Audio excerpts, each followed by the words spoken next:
everyone, welcome to the channel. So here we are discussing the question arranging cats.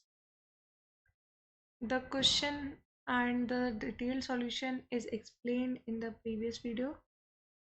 So to check the C++ solution for the same,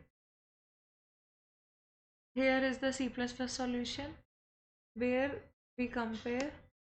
If the bits are different, then only we check. If initial state bit is 1, then counter is increased for it.